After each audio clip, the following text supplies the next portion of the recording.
What is going on, people on the internet? Welcome to Bonus Stage for another Let's Listen. I am joined by my good man, Matt, aka Theology. We were having such a good time backstage, just shooting the shit that we're like, man, we should really include everybody here in this great time that we're already having.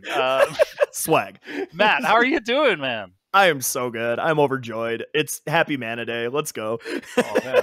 I almost didn't see you there. You're kind of like camouflaged here. You've got like a... I know. I'm blending in with my Secret of Mana shirt and my Secret of Mana CD and my Secret of Mana game and my Secret of Mana model and my Secret of Mana paint. Sorry, I'll stop.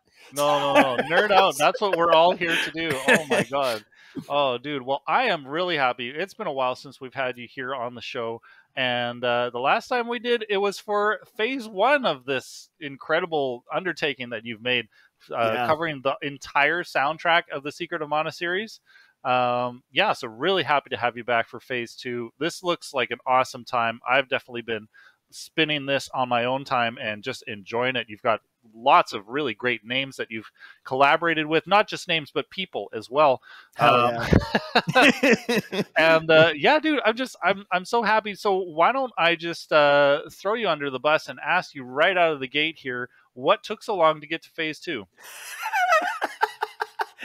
Well, when you collab with this many people, it takes a while. He's just passing the buck. Oh no, my God. In all honesty, I mean, you know me. The last time we did one of these things, I was in an Airbnb. Well, this is my house now. It's really cool. It's like I have a studio and stuff. It's nuts. It just comes literally. to you in your own home. Which is funny because I still do leave my house for inspiration. I hardly ever produce in here. I'm not going to lie, but I do mix here, which is key. Got my monitors, blah, blah, blah. But yeah, phase 2, I wanted to make. So if you know me in my art, I like to make tracks when I'm in that kind of environment. Right. And if I'm allowed to talk about tracks today, which I'm assuming you'll grant me that freedom. Kind of the basis of the show, but go on. Right. Like I made a lot of these tracks in the environments that they are in the game. Right. Like, for instance, Did You See the Ocean? Started that while I was looking at the Pacific Ocean. Right. We've had a lot of travel in our lives and a lot of moving, but coming back here last May sort of solidified me steamrolling and moving ahead on this project. But yeah, you know, when you collab with this many people, you know, it does take a while to get all the pieces to fit into fall into place, as it were. And yeah, they've fallen together beautifully, I would say. And I hope that you'll agree after you listen. Yeah, definitely. I've listened and I agree heartily. Maybe we can just do some preliminary shouting outs of the folks that you have collaborated, because it is quite an impressive list. We've got Floootiful. We've got Marimba Matt. Yeah. Player 2, regular collaborator, if I'm not mistaken. Absolutely. The Icarus Kid. Stemage. Yeah, dog. The Limit Breakers. Oh, man.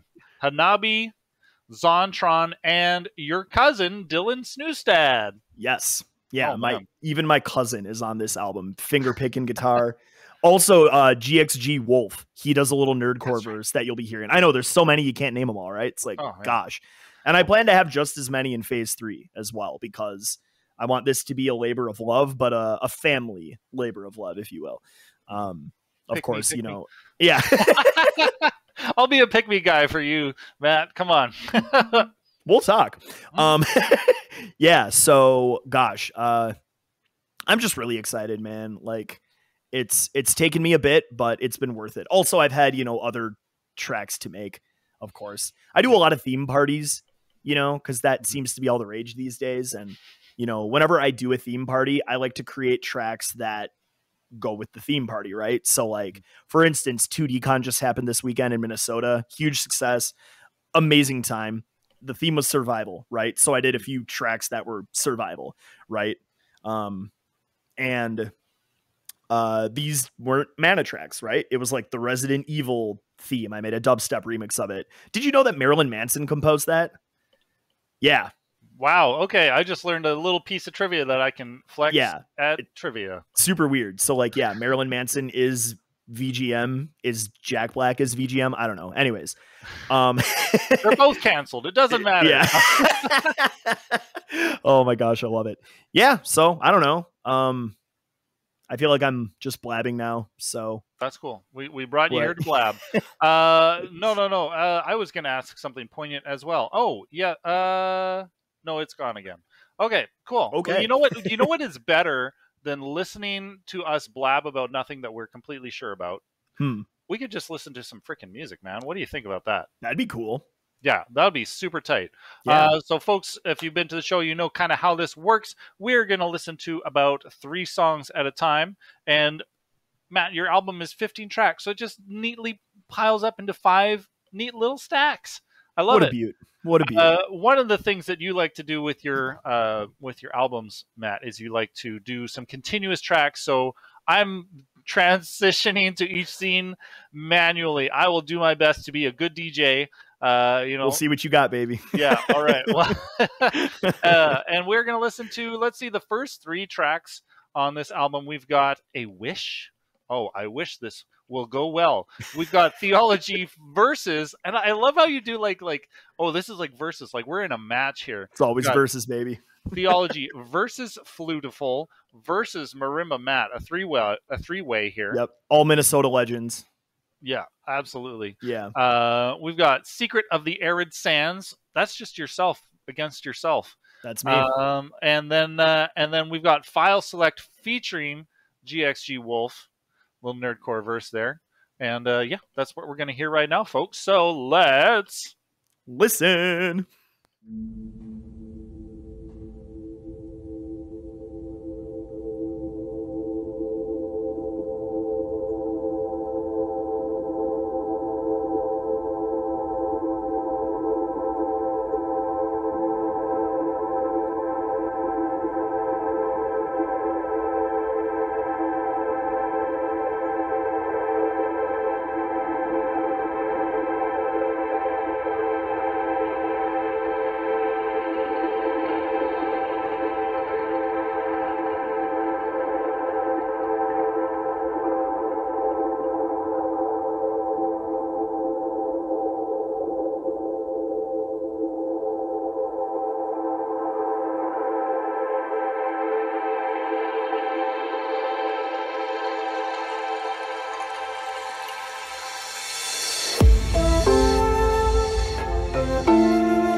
got my flame on. Once I hear the intro, already know what the gang on. Try to join the venture, then you best try to hang on. That moving same since the village, shout out my day ones. Listen, I've been training since the village. Stopping all the monsters as they really try to pillage. Ready for the war, I ain't never need no scrimmage. Oh, seeing all the kids, now they don't know who they deal with. Look, not no one got them dancing like a shopkeep. Everyone's talking a war, but they don't got heat up. Put a sword, no, I'm really feeling like Arthur. Pen dragging the bodies, I'm really the author. They've been waiting on the kids to glow. Now they all really in love with the flow.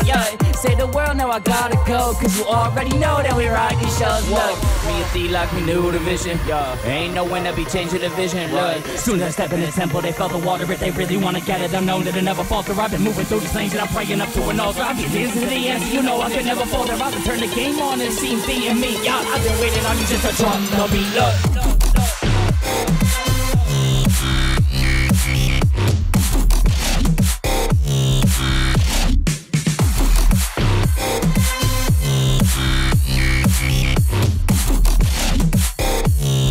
Drop the beat, look.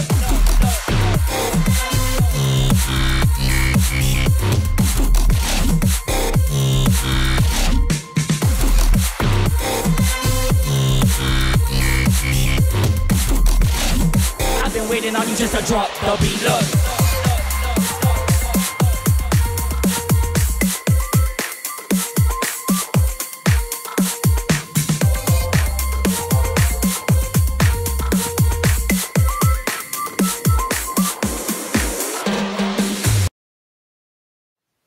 Oh, where does that track go? You'll just have to wait till we're done talking to find out. I love you, Josh. I love you too, bud. Oh man. All right. Well, I wanted to ask you first of all, just because like we're listening to all of these Secret of Mana songs. This is phase 2. When was the last time that you played Secret of Mana? That's a great question. Put on the spot. Oh man. Yeah. Here, eat a spicy wing and then. Oh god, I need some milk. I want to say it was on my phone on the futon couch when Maddy and I lived in California for the last time. But that could have been Chrono Trigger. I don't know. I beat the PS4 remake in my condo in St. Paul before I moved away to start that whole adventure of moving every 18 months or 8 months, 4 months, whatever it was. Yeah, so it's been a while, but God, what a great game. Yeah. Well, the reason I'm asking is just like if you can help contextualize the track order, the songs, all that kind of stuff, because I know you like to have some kind of narrative, but also you have the musical sense to make a track order that flows decently. Mm-hmm. Yeah. Well, with this album, I focused a lot more on BPM than anything else. So I kind of wanted to make it go from that, really slow 90 beats per minute intro of A Wish up until the last song that you're gonna play. Funny. Is 160 beats per minute or 164. Sorry. Yeah. So it goes kind of full circle. Yeah, BPM was really what was important here, rather than like structuring the songs in such a way that made sense for the game. And that's probably how I'll do phase 4 as well when I have all the tracks done and I make the mega DJ mix of all of them. But we can talk about the meaning of the tracks and like where I made them and such, because like, I don't know, I do that a lot with my music. I'm a mobile producer, right? I'm constantly on my laptop. I'm constantly out producing beats in the weirdest places. Yeah. So the first track, A Wish. So that is what plays when you're in the snowy area in Secret of Mana. You actually encounter Santa Claus in that area too, which is kind of funny. But yeah, so this one was, I needed to wait until it snowed to make it. Okay, that's another reason the album took so long, is because I wanted to make this while it was snowing, and or when snow was on the ground, right? And lo and behold, Minnesota had the weakest winter on record for like 100 years or something like that. Something really stupid. So it only snowed like a couple times, and one of those times was Valentine's Day, and it snowed like overnight, into the morning. It melted in a couple days, but I got the bulk of things done as snow was on the ground. But that was a requirement to make that song. Secret of the Arid Sands, that plays in the desert area. Kalkara, I want to say is what it's called. And I was living in the California desert when I made that in La Quinta, which is by Palm Springs. And so one day I went out onto a hiking trail, brought my backpack with me, my headphones, sat down, started just making stuff in the middle of the desert. Finished that track in La Quinta as well at La Quinta Brewing Company. Then the file select song I made in a McDonald's, so it's not that cool. But yeah, that one took a bit because I met GxG Wolf at Pensacon in like, what was it, February of like 2022, 2023. I don't know. Life is a blur. Yeah. It was one of those years, but it was in February. I remember because I was in Florida and I was still sweating in February because it was still so hot. Oh my God. But yeah, he's like this 18-year-old guy that like, I was like, dude, you're a kid, but like, holy crap, you can rap, dude. Like, it's unbelievable. Like the stuff he was showing me was just uncanny. And I was like, dude, I have to have you on my Secret of Mana album. Do you want to rap? And he was like, yes. And I was like, great. What do we do now? So I produced the beat, right? And I was like, here, see if you like this. You can just kind of rap over, you know, the first part into the build up, and then the drop will hit. I don't want you rapping over that. And this kid, I didn't tell him anything about the game. He wrote all of those lyrics, and they're all like euphemisms to the game, like pulling the sword, freaking like dancing like a shopkeep, because all the shopkeepers dance in that game. And like, that's something that like made it into Visions of Mana too, because I played the demo. Unfortunately, I did not have time to pick it up today. Yay. So that sucks. Anyways, like getting power from the water palace, just all these things. And I was like, holy crap, dude. Like I couldn't have asked for a better collaborator on that track. So yeah. Yeah. And you know, like, especially being a mobile producer, I think a lot of people would kind of reach for VSTs, but you reach for human beings. I want to ask how it was working with Floootiful and Marimba Matt. I mean, did you also require them to wait for a snowy day to do what they did? No, I did not. I don't impose my limitations on other people. I just let them be creative and do whatever they want. But with Marimba Matt, that was fine. He sent me like 8 takes of stuff he did, and I just kind of chopped and screwed them together, and like that's what you hear in the song. But Floootiful wanted direction. She was like, no, like, tell me what to play. And I was like, okay, play this. So what you hear is what I told her to play. Yeah. And so I don't know. I've worked with, you know, collaborators that will do their own thing. And I've worked with collaborators that want to be told what to do. And I'm good at either way because I'm a Gemini and we adapt or something. I don't know. You're a switch. Yeah, exactly. Dirty bottom, but you're a switch. Yeah. But no, they were great to collab with. Both of their like recording takes were amazing. So it was fairly easy to mix it, which is great because like I've never done anything with a marimba, but my God, is it cool in EDM? So yeah. There were a couple of times during that song when I had to check my Discord because there's some tone that he hits that sounds just like a Discord notification. I know. I was like, hold on, what's going on here? My Discord's blowing up. Oh no, it's just a wish by Theology. So funny. Oh yeah. My God. So anywho, that's really cool. That's those tracks. Yeah, and I also I wanted to comment that it's really funny to start an EDM album with a very strong like 6/8 and 3/4 feel. Just like you're gonna enjoy the beat, but we're forcing you to do something a little different here, folks. Pretty much, yeah. Oh, I love it. God. Well, let's see what we got coming up next. We got The Little Sprite, Theology versus Player 2. Then we've got The Oracle, which is your tech house remix. Cool.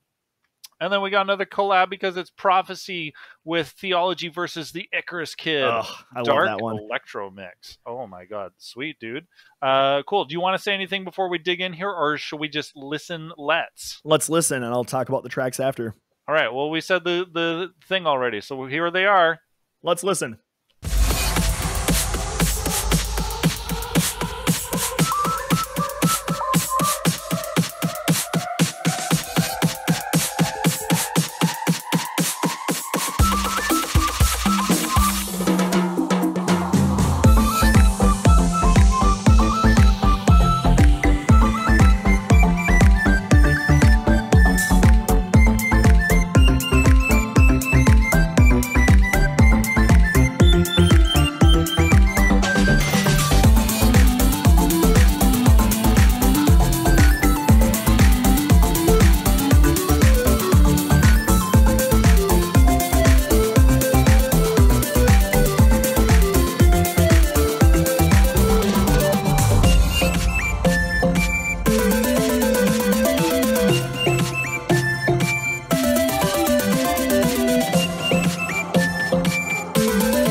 Wow, where's that gonna go? Sorry, I'm not gonna say that every time, or at least I'll try not to. Can you deny it and then just do it again? Because yes, I will never say that again. Ever. Yeah. Oh my god. Yeah. It does make me want to like listen to this album continuously again, continuously, forever in perpetuity. But yeah, we just heard the little sprite. So happy and go lucky, and then followed up darkly by the Oracle, which just took all of those happy feelings away. And then there was a prophecy, which feels like a nice follow-up to some dark times. There must be a prophecy of hope, right? I am Theology, after all. Wow. So yeah. So tell us a little bit more about, because the chat has been like, oh, like where in the world is Theology? You're taking on a little bit of taking some notes out of Carmen Sandiego's book here. Pretty much. Yeah. But I wear green, not red, because mana. Okay, so the little sprite. Well, first off, when I heard that melody, well, no, I'd heard it tons of times because I played Secret of Mana, but like when I revisited it, I was like, only player 2. Like, it's Child House. Do you know what I mean? Like, that's what I'm trying to coin the genre he makes, because it's so happy-go-lucky all the time, and the sound design he uses is just like, it's happy. Like, it's happy, sparkly, yeah. Like, if you're mad listening to a player 2 track, what? That's on you. That's on you, yeah. Yeah, 100%. So it's not really that exciting, but I made my part of the little sprite in my bed, which is up there. Nice. Not that exciting. Maddy and I could totally picture like I don't know, if you're like tripping or something, you got like little sprites dancing on your bed sheets and stuff like that. Yeah, freaking Louise, my dog.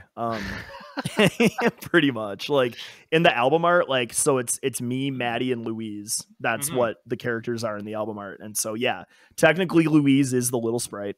Aww. But yeah, she's the best. So I made that song in my bed, but then I sent the stems to player 2, and then he made the rest, and then I finished the rest of it literally in this chair right here in my studio, which is really weird for me because that doesn't typically happen. The song after that, The Oracle, I made at Maddy's horse show. Yeah, so that was fun. I was at the bar and I was like, I wonder if I could make this weird creepy beat into tech house. And then I did. And then let's see. What was after that? Prophecy. Dude, okay, so that's a cool story. So the Icarus Kid lives in LA. And at the time, I was in La Quinta, California with my wife for her job. So this was two winters ago. And he was like, hey, man, I rented a cabin in Big Bear. Want to come for the weekend and we can have like a producer sesh? And I was like, duh, count me in. So I drive up from the desert into Big Bear. And for those of you who don't know what Big Bear is, it is a mountain ski town in the middle of Southern California. I'm driving up this mountain and I'm like, wait a minute. I didn't think I was going to see snow unless I like went back to Minnesota. Legit, one of the coolest places I have ever seen in my life was Big Bear, California. So I drive into this cabin, right? And the Icarus Kid and I just had a ball that weekend. We shared food, laughs, life, music. We were more so talking about what track we were going to do. No actual production happened in Big Bear. But we settled on Prophecy, and he was playing some things on his keyboard, to see how like, how could we make this into like, house? Because if I made this song by myself, I would have kept the original time signature probably. Mm-hmm. But because he sent me these stems that were like 125 beats per minute, housey, he just gave it a swingy feel instead of the like true 6/8/3/4 feel. I was like, yeah, this is tight. Like, we can do something with this. And like that NES lead, the every time I hear that, I'm just like, I'm in Big Bear. It's I don't know. Music is so powerful like that. That's why I love it. But yeah, that's kind of the story behind those. And so if you were at my MagFest set, which I know some people in the chat here were, I got on the mic because I didn't have my visuals typing capability. And I yelled like, we thought of this song in Big Bear and now we're performing it for you at MagFest. Let's go. Dan, the Icarus Kid, actually played it live on his guitar like during my DJ set. It was really cool. So if you want to see that, you can see it on my Magfest video on my YouTube channel. But yeah, that's the story behind those tracks. Sick. Yeah, that transition you had into that swing feel of Prophecy, that was super sneaky, man. Oh, man. Glad you liked it. Did not hear that coming. Also, super creepy in Oracle when you kind of take the melody and you just go a little bit off grid, just a little bit delayed there. Really, really emphasized the creepiness of that song. For sure. Super cool. Speaking of links, I think you've got so this album is not coming out until next week, isn't that right? Correct. Yes, you can pre-order it on my website and on Bandcamp right now. So, and then probably like, do people still use iTunes? I don't know. I use Plex. Plex is cool. No, seriously, Plex is dope.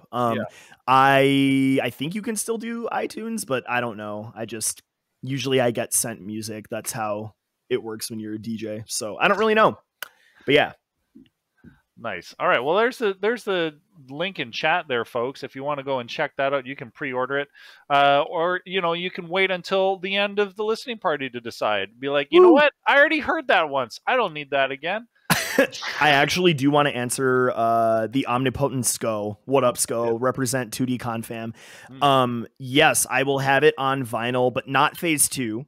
When I'm done with all 3 phases, I'm going to do like a best of mix. I'm going to pick like 2 or 3 tracks from each phase, and then I'm going to put that onto a vinyl, because vinyls are insanely tiny with their capacity. So I can't fit 45 songs on it. But yeah, I'm definitely going to have some kind of vinyl. I worked the merch booth actually at Firaga and Kiraga Records at 2D Con, and it completely changed the way that I feel about physical media now. Holy crap, that shit was selling like hotcakes. So I'm like 100% going to make some physical media in some fashion of this. I'm still toying with the idea of maybe doing like a CD or cassette run for phase 2.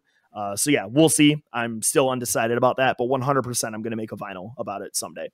And then I'm going to try to go to Japan and give one to Hiroki, and I'm going to make content out of it. Yeah. Yay. Yeah, don't make art, make content. Yeah. All right. Anyways, I'm going to shut up. You should just cue the next section. Yeah, I probably should. All right. Speaking of the art has already been made, folks, and you are going to witness it here directly. Coming up next, we've got Mystic Invasion, Theology just on his own. Oh my God. And then we've got Now Flightless Wings with Stemage in the versus slot. And then in the other corner on the next one is Distant Thunder. God, I love that sound or that song. And you've got the Limit Breakers. The Limit Breakers represent. Yeah, let's listen.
Wow, where does that lead to? I wonder.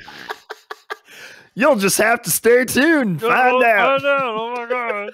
Oh, sick, man. Dude. Oh my god. I mean, I'm wearing my Limit Breakers shirt today. That was Represent. Really cool Let's go. to hear that. It was really cool to see Jason hop on stage with you at VGM Con for that song as well. I mean, right? Yeah, she nailed it. I love the Limit Breakers so much. They are such a crazy, weird, cool addition to my 30s, right? Like, how did it happen? I don't know, but I'm so glad it did. Actually, no, I know how it happened. I became friends with G-Soon. Do you remember VGM Together when that happened a couple years ago? Yeah, I do. Duh. So I'm sitting. There's how many of you in the chat? 19. Cool. So I'm sitting on the toilet checking Twitter, and G-Soon hits me up on Twitter and is like, hey, you should check out our set. I really think that your music's cool too. And I was like, yeah, sure. I guess I will. That'd be really cool. Thanks for hitting me up. And I accidentally said Mr. Hughes and was quickly corrected. Yeah. So literally in my first conversation with G-Soon, I misgendered her, but now we're besties, so it's fine. There you go. Yeah, you get over the speed bump pretty quick. I'm telling you, I felt so bad about that, but it's just like a testament to how amazing of a person she is. Anyways, so then I become friends with the whole band, and yeah, we make Distant Thunder. Actually, I made that bass line in the Toronto airport when I was connecting home from the bonus stage van gig in Winnipeg. Oh, shit. Oh, yeah. Wow. All right. Cool. Yeah, so that's where that goes. And then wow, of course, we've collaborated already, it feels. Oh my god. Pretty much.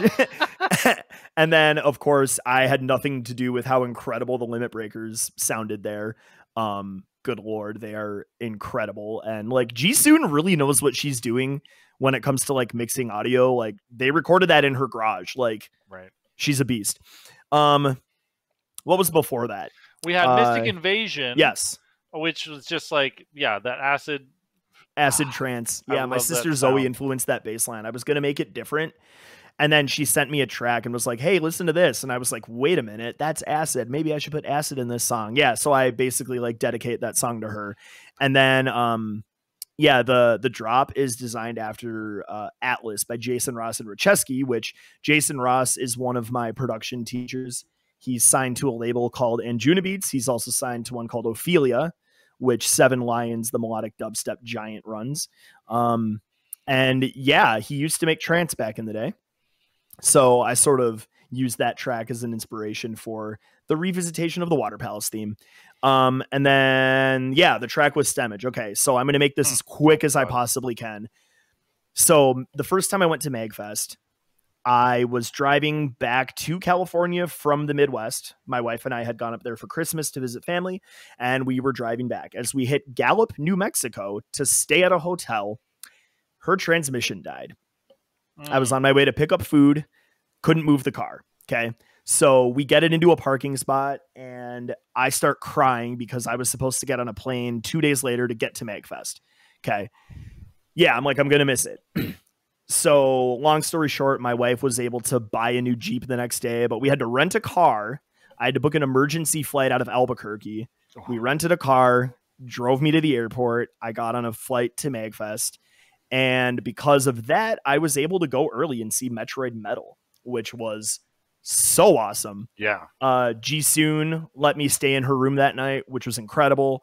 And the whole time that I was watching Metroid Metal, I had my best friend Kevin on the phone on FaceTime, and we were watching it together, crying. Like, it was a good moment. Kevin got me into video game music when, I mean, I've always liked video game music, but he got me into like casually listening to it and into remixes. He introduced me to OC Remix, VGMremix.com or whatever the heck that MIDI website was back in the day.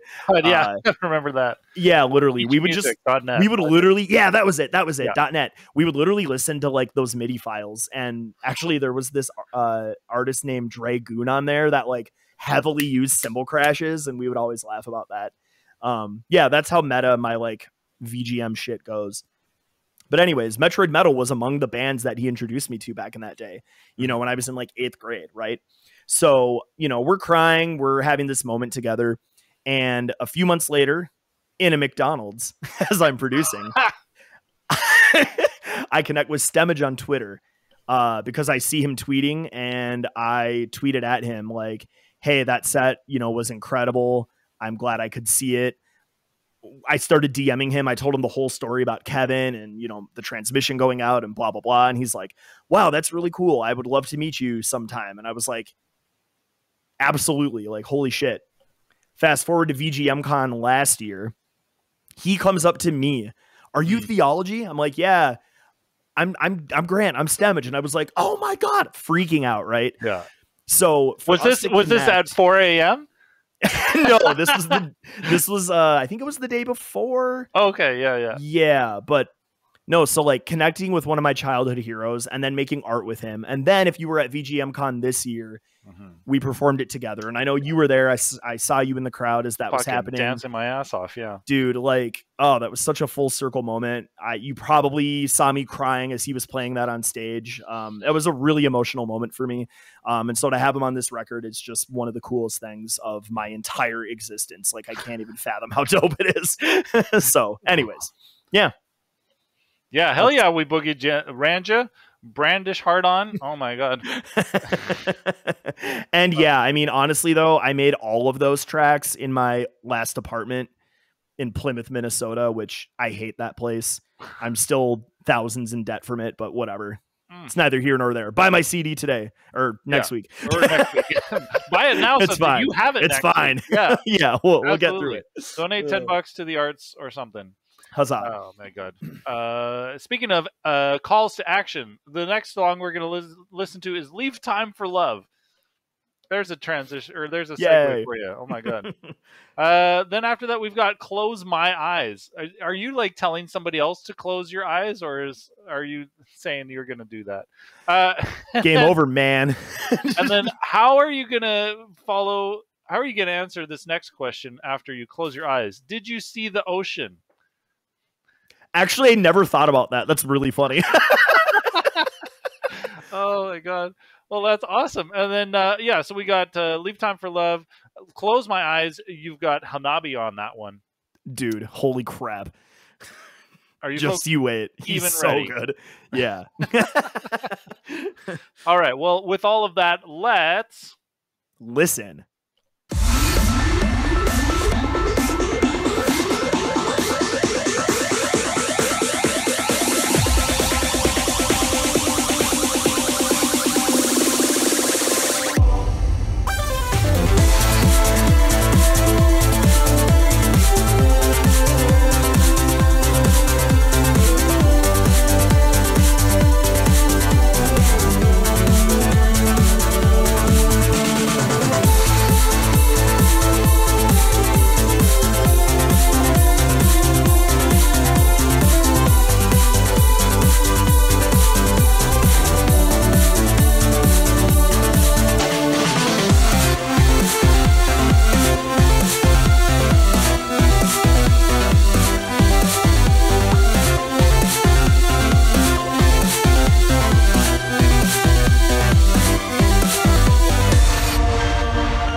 Super Where sick, are we dude. gonna go next? What's gonna happen? Oh my god, are we gonna listen to another song later? Is that what this is all alluding to? Holy Maybe shit. 3 more. Oh my god. Wow. Man, Josh, that you just to bring say- it out of me, you know? Yeah, I do. I do know. I'm well acquainted with how much I bring out of you. Swag. Oh my god. Wow. Well, we just listened to Leaving Time for Love. Leave Time for Love. Just do it. It's a call to action. Yes. And then close my eyes. And then Did You See the Ocean? We had some requests to know about the locations of each of these songs. Where in the world did you leave Time for Love, Matt? I left Time for Love at the Red Robin in La Quinta, California. No joke, bro. Okay, so the Icarus Kid. Somebody clip that, please. Oh, Yeah. Sponsored by McCormick. Oh Literally, okay, so I did this thing with the Icarus Kid. He does this thing every so often with his producer friends called 20 Song Game. So what we do is we dedicate an entire Sunday, 12 hours, to make as many songs as we possibly can. Okay. Now, these aren't all good songs. Let me tell you this much. It's a lot of just like dumb shit, like cathartic stuff. Like I made a song called Yoshi Should Have Killed Mario when he had the chance during that day. Okay. I opened my set with for Do Better, Joey Z64's Trans Lives fundraiser / festival that he does that they do on their birthday. Literally like the dumbest stuff. Okay. But this is the only really like serious song I made that day. And yeah, it was at a Red Robin in La Quinta, California, because I needed some dinner because I hadn't really eaten all day. I started the day getting tires on my car, made a couple songs while I was waiting for those to drop. And then, and then I made this one, but then I finished it later on, like perfected the mix because, you know, there's only so much you can do in so little time, right, with producing. But yeah, I cranked this one out super quickly. Then let's see, after that, Close My Eyes. So I made that. I started it on a road trip to Menominee, Wisconsin with my wife, but we scrapped the original idea because we were trying to make it initially into this like 130 beats per minute trance song. And then I was like, no, dude, like, I don't want to like do that and then like go down tempo into lo-fi and then like bring it up, because that's what we were originally going to do. And then it just turned into a melodic dubstep song, which I'm not mad about because like I love the way it turned out. And sincerely, Hanabi is so good. Like that orchestration he did, like that's all him. Like that, the drops are me, the orchestration was him. And holy absolute crap, this song would not have nearly been as good if his hand wasn't on it. And I really hope that his break doesn't last for that long of a time because he's such a valued part of the community, and God, we need him in our scene. Then yes, I made Did You See the Ocean at the Pacific Ocean, or at least I started it there. Worked substantially on it there. It was the only day. So, okay, my wife and I were visiting San Diego because she had, you know, a couple days off during her busyness in, you know, the horse show life in California. And yeah, we went to San Diego for like 2 days just for a vacation. And one of those days was the only day that it rained in San Diego that year. So it's kind of shitty. So yeah, we didn't really do that much. But I was like, babe, I'm by the Pacific Ocean. I have to start this song here. I'm right here. I'm not going to be here again for a long time. So she let me produce By the Ocean, which was great. And yeah, I remember later that night too, like I worked a lot more on the like first song that I got signed to Furaga, which is it's like a down tempo version of The Last Day Final Hours from Majora's Mask. So yeah, that trip was a lot of fun. You know, it could have been better if it didn't rain, but I got some producing in, so life is good. To be fair, like rain is one of, at least Pacific Northwest, you know, that is very much a Pacific Ocean kind of experience. Sure, yeah. So I guess we were connected in more ways than one, Josh. Yeah. We didn't even know it. Yeah, but like, okay, so specifically that song, I tried to stay as true to the original drums as possible. That part in sort of the middle of the song where it just like switches to a hi-hat, you know, the like that's all in the original song. I literally just painstakingly like copied and pasted samples until I had it matched. And then, yeah, like producer nerd perspective, literally like took the din and like I put flex pitch on it, and then I siphoned out the chords and then made a side trance drop with those. And I don't know. I really like that part of that song. I think it's really cool. But again, producer nerd stuff. So whatever. Yeah. You're allowed to nerd out here, bud. We are here for it. 100%. Oh my God.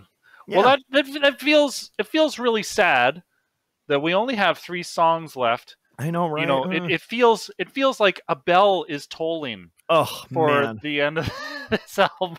That's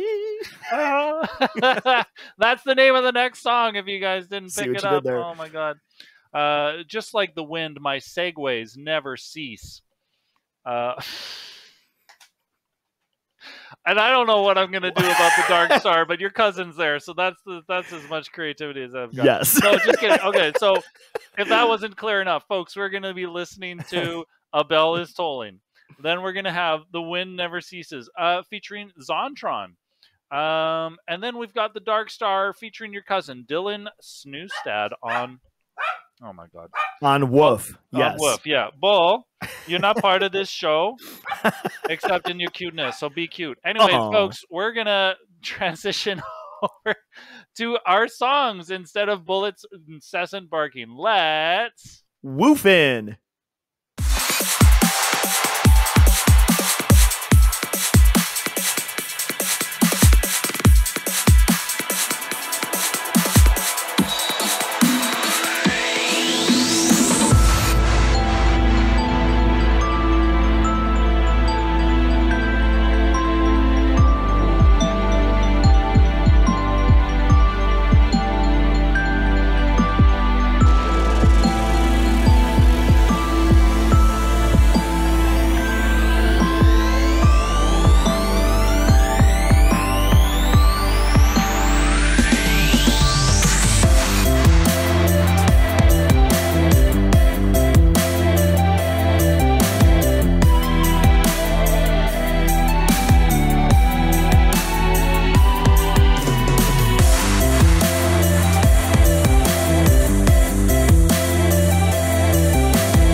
Oh, where's that song gonna go? Find out in phase 3. Oh, shit. I'm already working on it, so. Oh, I believe you, man. Oh, yeah. So, where in the world is Theology making all of these tracks? We had A Bell is Tolling. A Bell is Tolling. Somebody clip that. No, don't do it. We had The Wind Never Ceases to come out of my mouth at a bad time. Nice. And The Dark Star. What's the story here, bud? Fill us in. So I made all of those here in Minnesota. Oh, okay. This is boring. Let's end the show now. So bye. Thank you. End credits. Let's see. A Bell is Tolling. I made at my kitchen table. Not that exciting, but no, that's exciting because that brings me right back to like your first appearance on Bonus Stage when you were literally like DJing from your kitchen, man. Correct. It all comes full circle. It all comes full circle. Also, first time I played A Bell is Tolling was in that VIP party at VGMCon. So it was in that like tiny room with the projector and like we were just all messing around. You put like Posh Gentleberry. Yeah. Whatever. Yeah. There's a real good picture of like my crotch and your ass like this far apart from each other. Literally, it's so good, dude. So that was in that room. But I wanted to try to make techno because, okay, so all right. In the 90s, everybody called techno like EDM techno. That was just like the all-encompassing term for anything electronic dance music. That's why Eminem was like, nobody listens to techno. But techno today is this very like, I don't know. It's really popular. People are really snobby about techno. And from a producer standpoint, it's probably the easiest genre I've ever made. And I don't know why people are so snobby about it. It really doesn't make sense to me. That said, I wanted to combine it with a riddim track because I wanted to make both audiences mad. Because in the mainstream EDM scene, you don't understand like the like genres are like they don't mix. Like that only happens like in the VGM scene and like very select parties. Like you don't hear all the genres in one like event. It's literally like we're just playing trance tonight, or we're just playing house tonight, or we're just playing drum and bass tonight. We're just playing dubstep tonight. Like I can't stand that. And so combining all of these genres is something that like the VGM scene gives me the freedom to do. And so I'm going to do it as much as I possibly can. So anyways, hope you enjoyed the riddim hard techno melodic dubstep track that was A Bell is Tolling. And again, if you listen to that on like headphones or on like a large system that has like good bass, like you'll hear like why hard techno is a really cool genre, because the kicks do have a lot of atmosphere to them, just in their samples alone. You don't really have to do much to them. So there's that song. And then The Wind Never Ceases. I had the idea for that in the parking lot of a Zantigo, which is this like knockoff Taco Bell chain in Minnesota. There's only like 4 of them that I know of, and they're not really that good, but like I have an inside joke with my best friend Josh about them. And when I moved back Your best here, friend Josh, who's not me. I'm sorry. If I lived in Canada, it would be you, buddy. But literally, like, we have this inside joke about like going to Zantigo, and like we just joke about Zantigo all the time. So when I first moved back here to Minnesota last May, the first time that we met up, it was at his Zantigo. And as I was waiting for him to show up in the parking lot, the idea just hit my head. And I was like, oh my God, I have to make this hard style. So I approached Xontron about it because Xontron is literally the GOAT. Ever since I heard his music, I've been playing a song of his in every single one of my DJ sets, literally for like a year, probably. He's unbelievable. He's so good at making these hard genres, whether it be hard techno, hard style, raw style. He really knows what he's doing. So yeah, he made this track come to life, and I've been playing it at tons of my shows lately. I played in March at this convention called Anime Detour, and he's made like 4 different edits of this song, mind you. So like, this is the original one, but like I have a ton of edits to choose from that he's made. And because I was playing at Anime Detour, I sampled the old Vine. Do you remember that kid? He was like in a school, like in front of a gymnasium, being like, "Don't fuck with me. I have the power of God and anime on my side." Ah! Do you remember that? Insanely, yeah. Yeah. Oh So my like God. I sampled that before the drop, and like, dude, yeah, it went off, man. It was an anime convention. I had to do it. Oh, Anyways, so that's that song. And then the last one, The Dark Star, Dylan Snustad. Holy crap. So, okay. Here's the story behind that. Pre-COVID, at Dylan's sister Danessa's wedding, my father-in-law, who he wasn't my father-in-law at the time because I wasn't married to my wife yet, but for all intents and purposes, my father-in-law came up to me and he was like, "Hey, Dylan actually like plays guitar. You should make music with him." And I was like, "Yeah, that sounds cool. I love collabing with all the people, so why not?" Mm-hmm. So I approached him, got his number, was like, "Yeah, we should make music sometime. That'd be really fun. Ha." We moved. COVID happened. Life happened. Whatever. They lived in Germany at the time too, so like wasn't really happening. But then they moved back. We moved back to Minnesota, that is. Mm-hmm.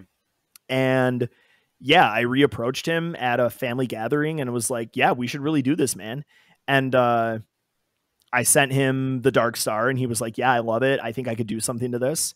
And he sent me those stems, and lo and behold, I had a gig coming up, and I heard the whole family was like going to come to that gig at this venue called Can Wonderland that I play at in St. Paul sometimes. And because the whole family was going to be at that gig, I was like, shit, well, I got to finish this track, right? So I made some of it at my kitchen table, and I made some of it at a bar down the street from me called Sarna's. Yeah, I go in there all the time because one of the bartenders has a KK Slider tattoo. Yeah, her name is Emma. She's awesome. So yeah, shout out Emma. Oh my God. Shout out to Emma. I go in there to see her a lot. Yeah, and then I just produce at the bar. So yeah, I made these future bass chords at the bar, and then I made the Jersey Club drop at my kitchen table, and that is Theology of Mana Phase 2. Where will we go next? Wow. So does Dylan even do VGM? Does he listen to VGM, or is this kind of like a little out of character for him? It's a little out of character. He listens to like math rock. Okay. Yeah, so he's a really good pretty musician. Nerdy stuff. Really nerdy. And like he's not opposed to VGM. Like he likes video game music. Like we talk about it sometimes, but he's not like in the scene or anything. Do you know what I mean? Yeah. But yeah, he likes VGM. It's not like I got him like completely out of his wheelhouse, but yeah, anyways. No, he's a good dude. He's really young. How old is he again? I think he's like 19, 20, something like that. Yeah, he's super young, but good dude. Love his family.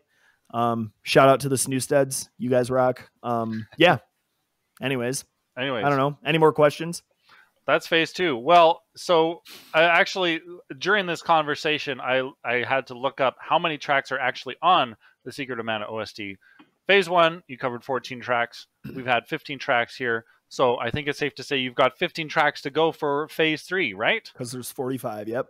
Yeah. Now, I actually did look at Amazon lately, and there's like a newer like soundtrack that got uploaded recently that I haven't seen before that has like 48.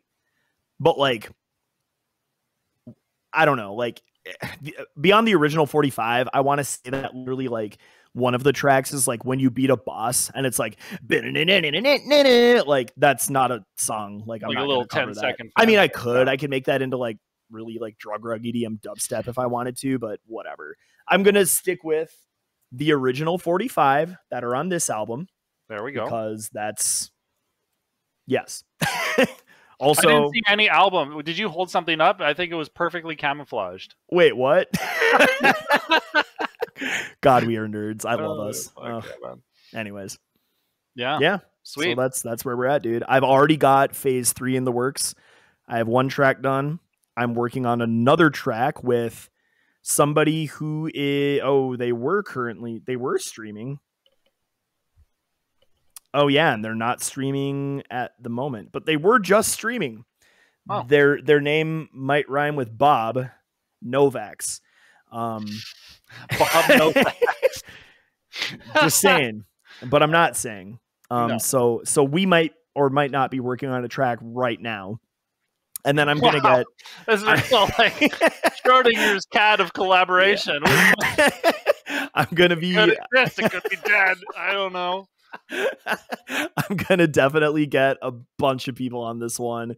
I'm still sort of figuring it out, but you know, I kind of go where the wind blows in life because that's sort of how I have to live sometimes. So yeah, I know for sure I'm gonna get Vector U on a track. I'm gonna get Steel Dragon 8 on a track.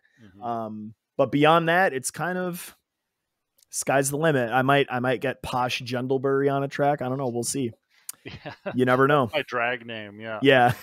Posh Genderberry. Actually, that would be a really good drag name. Yeah. Like glam it up next VGM Con. We'll see what we can do. Well, yeah. I can't compete with Gunderslam, but yeah, true that. I can try. Oh my god, dude. Man. Well, yeah, it's been a real pleasure having you on. Outside of like your musical endeavors, I think we just saw that you were announced on the lineup for Ongakuvania the Third. Yes. Oh my god, I'm so excited for that. But here's the weird part about that, and then I want to get to Dark Prime's questions. Oh yes. I don't want to leave that out. But so I'm gonna go with Maddy. So she got her old job back. Like we moved back here, but she got her old job back, right? But she's gonna travel less.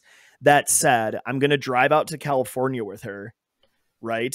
And then when we get to California, I'm going to fly from Palm Springs to Orlando. Oh my God. Then I'm going to fly from Orlando to Palm Springs, stay there a couple days. Then I'm going to fly up to Seattle and record some episodes of my podcast with Nathan Ashby. And then I'm going to fly home. So that's going to be a really interesting couple of weeks. Oh my God. Well, yeah. Kent booked me for this and he was like, yeah, can you do it? And I was like, I mean, yeah, but like, it's going to be weird. I'm here for it. If there's anybody who's here for it, it's me. Yeah. But like, yeah, that's what it is. So nice. Well, congrats on all of your success and jet sitting. Thank you. Yeah. Well, let's get to DJ Dark Prime's questions here. Yes. He says, if there is a time for a question, what was the biggest challenge that you had when you finished the first album and then you started this one? Like you collabed more on this album than the first one. Did you want to collab on the first track? Very interesting question. Gosh, I don't know. Like, I'm trying to think of if there was like challenges. I don't really think it was kind of challenge-less other than like waiting for people's stems to come back. You know, like the patience that you have to have sometimes. And like, I'm like, okay, on a serious note, like, yes, that is funny. But like on a serious note, like you need to have a balance between like not being annoying and like, hey, I want to finish my shit. Right. So like I had to like absolutely have that. I think I waited the longest for the stems from Stemage. That's a funny pun. Yeah. Called out. Yeah, what the hell, Grant? No, I'm gonna slide into his DMs and be like, "Wow, dude, I hear you're the slowest fucking collaborator ever." I hear you take a long time. What the hell? No, and like I'm so happy that we waited and that we didn't rush it. See, that's the thing is like finding that balance between being, you know, not being annoying and wanting to finish your stuff. If you're able to find that and you're able to wait a little bit, while still sort of nudging, but like. You know, every time I message them, hey man, like, how you been, bro? Like, value them as a human first, you know, instead of just like, where the fuck is my shit? Like, you know what I mean? It's about the relationships at the end of the day. The art we make is amazing, but like some of the best moments at these conventions that we go to are where we all just get to sit and chill and chat with each other and share life, right? So I would say that was probably the biggest challenge was just the wait, you know, for stems. And then let's see the other one. What locations will you visit for the next album? Well, I already gave away some of them, right? I'm definitely going to try to start something in Orlando because I know Kent loves Secret of Mana. And I definitely just want to start something in the town that he lives in because I think that would be great. And then, yeah, I'll probably do something up in Seattle as well.